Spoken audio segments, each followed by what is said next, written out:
tengo con su epitelio plano simple, que ya habíamos hablado que su función era filtrar y dializar. Esa captura de Bowman está conteniendo esta estructura que aquí se llama ovillo glomerular, pero también se le puede llamar glomérulo solamente. ¿Glomérulo? Glomérulo. Sí. Ese glomérulo tiene unas características muy particulares. Estos rojos que ustedes ven aquí son unas estructuras que están, que son vasos sanguíneos que están abrazados por estas estructuras que están acá, que son los podocitos. Esos podocitos son prolongaciones de unas células mesangiales y lo que hacen es cubrir, lo que hacen es abrazar a estos vasos sanguíneos, esta estructura de vasos sanguíneos. Todas son células, todos son vasos sanguíneos, microvasos, muy finos. Y esos vasos sanguíneos, cuando están abrazados por los podocitos, dejan unos espacios. Esos espacios son los canales por donde se hace el filtrado glomerular. Ya lo vamos a ver en una microfotografía de Verónica de Barrido para que vean ustedes cómo se ve de bonito. Bien, en ese glomérulo, o ese glomérulo, llega una arteriola aferente. Esa arteriola aferente llega aquí, permite, el contenido se vierte aquí y se permite una filtración. Esa primera filtración sale entonces por la arteriola eferente y luego se va hacia los vasos peritubulares. ¿Qué pasó? Somos así como si fuera y se va hacia los vasos peritubulares. Cuando hablo de vasos peritubulares, son vasos que van pegados a los tubos.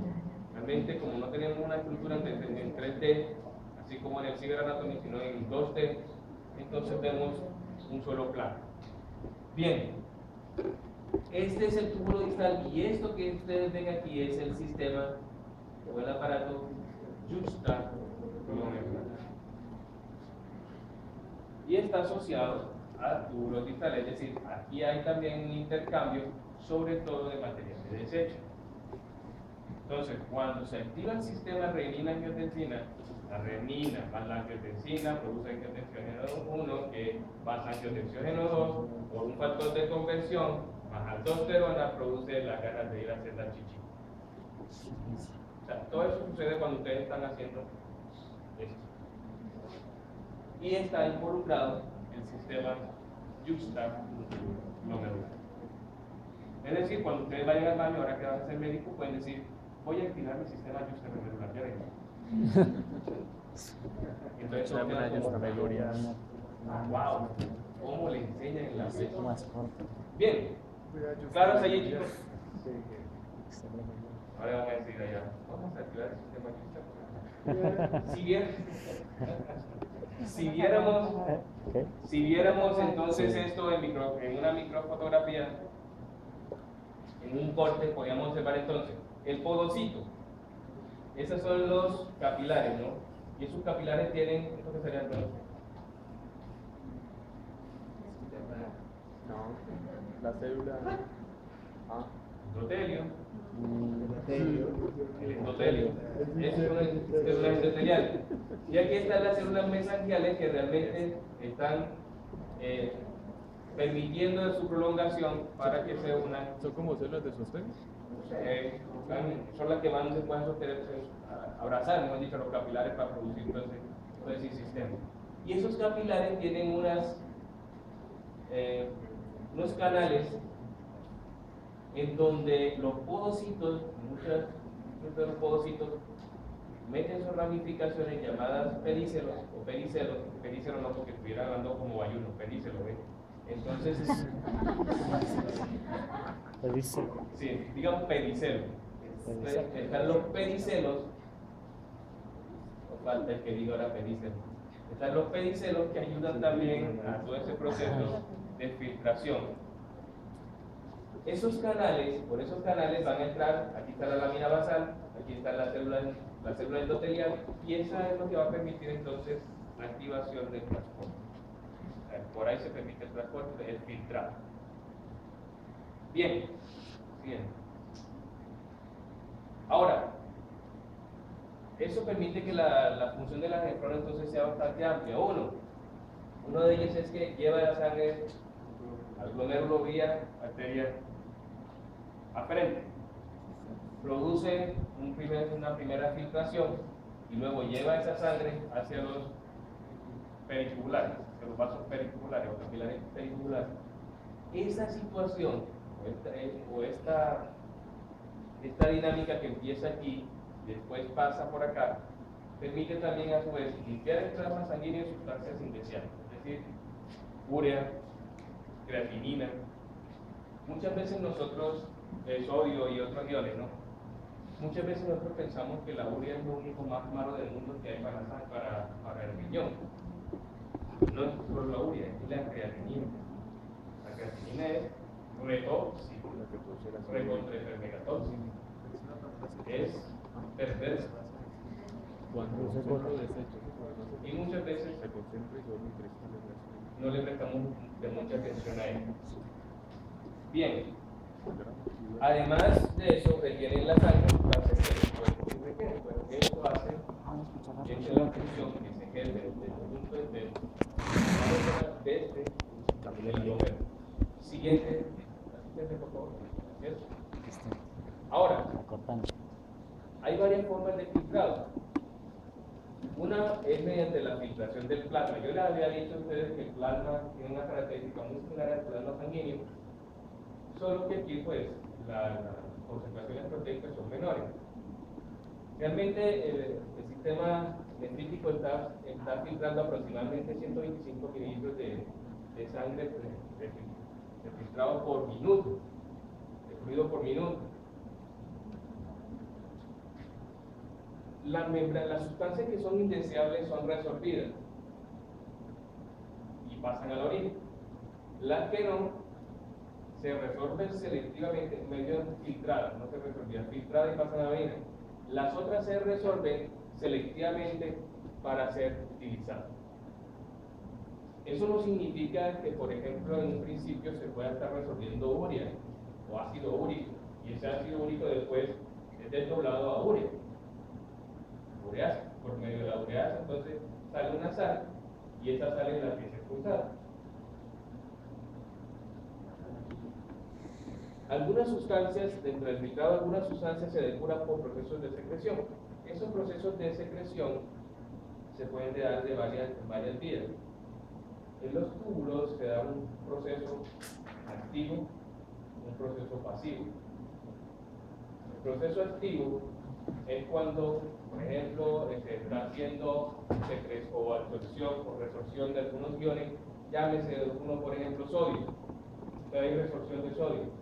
Ese sodio pasa a través de una membrana, pero con la ayuda de un precursor o de un transportador que lo ayuda a entrar y llegar hacia el vaso peritubular. Otra forma de resolver o de resorción que existe son los transportes pasivos, que puede ser la difusión o puede ser la ósmosis, en donde ya tiene que ver los cambios de gradiente, las diferenciaciones de gradiente. ¿En cuál de los dos se gasta más energía? ¿En el transporte activo o en el transporte pasivo? En el activo. Muy bien la biociencia del segundo semestre. En los dos se gasta energía. Más energía. Porque en el activo, como tú usas un mediador, una molécula mediadora, quien realmente está haciendo el gasto energético es la molécula. En el pasivo, quien tiene que hacer el gasto energético es la célula, porque es la que me dice, oye, si hay mayor concentración, ábrete poro, ciérrate poro, pasa molécula, yo te ayudo, y mientras hace eso está gastando hasta el 90% de su energía. 90% de su energía en ATP la está gastando en este proceso pasivo. Es decir, no es tan fácil, no cree que porque el cambio de gradiente de concentración va a pasar como, no, tiene que haber una selectividad, tiene que pedir permiso, señora membrana, ¿será que puedo pasar? Entonces la señora membrana le dice, sí, pero tiene un billetico ahí. Y el tirar el billetico significa que tengo que hacer un gasto. Pero pasar de un lado a otro como pasar la frontera, ¿no? Tira 10.000 aquí, paga 40.000 acá, mete 100.000 aquí, y cuando llegues a la otra lado de la frontera no tienes un peso. Lo mismo sucede aquí en el transporte activo, ya sea institucional o ya sea otro. Por eso se dice que el transporte pasivo gasta mucho más energía que el transporte activo. El transporte activo realmente quien gasta energía, o quien proporciona esa energía es la molécula transportada. Y lo hacemos acá. Bien, siguiente. Esa es la membrana. Aquí tenemos entonces el lumen del capilar. Este sería el endotelio. Aquí estarían los poros de membrana. Esas serían unas fenestraciones que tiene la membrana como tal, donde los porocitos se adosan. Recuerden que los porocitos se meten por medio de las fenestraciones, por medio de los períceros, allí en esas fenestraciones. Y de aquí para acá sale un material filtrado. Y de aquí para allá entra un material que se va a filtrar. Aquí está el quid del asunto, en este transporte. Recuerden que yo les decía que las presiones son importantes. Las presiones en el glomérulo son altísimas. Una presión glomerular está más o menos, según Witton, más o menos en 50 toros, es decir, 50 milímetros de mercurio. 60 toros. En otros textos, sobre todo donde yo tomé esto, hablan de una presión de 55, o sea, ahí es más o menos. Entonces, continue, please. Assistant. Thank you very much. Esa estructura que vimos ahí permite lo siguiente. Ese epitelio que, como les decía, tiene grandes poros. Esos poros es muy permeable al plasma, pero no permeable a todas las cosas del plasma. Es bastante permeable y lo que deja pasar es, más que todo, agua, algunos solutos que están ahí medio cristalizados y demás, pero evitan el paso de grandes moléculas, de células o de plaquetas. Cuando hay una anomalía en una afección renal, en muchas afecciones renales también se ve comprometido el paso de células, como por ejemplo el linfocito. Son capaces de pasar por el glomérulo y causan también algún tipo de problema. Continue, please. Follow.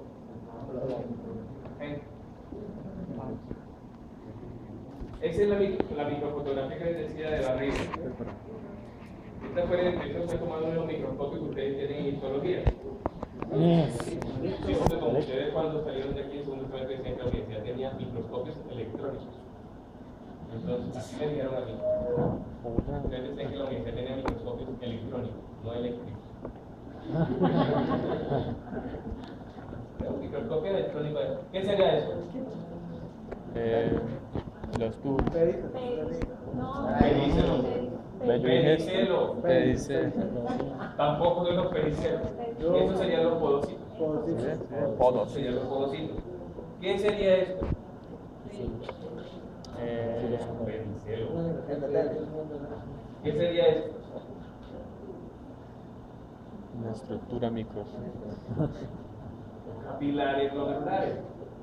Recuerden que ellos están envolviendo los capilares glomerulares. Y estos espacios que están quedando aquí, por ahí es donde va el sistema de filtración. ¿Y esa célula qué será? Puede ser otro pedicelo. Epitelio.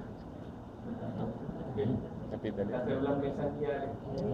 Bueno, las grandotas. Las que lo rodean.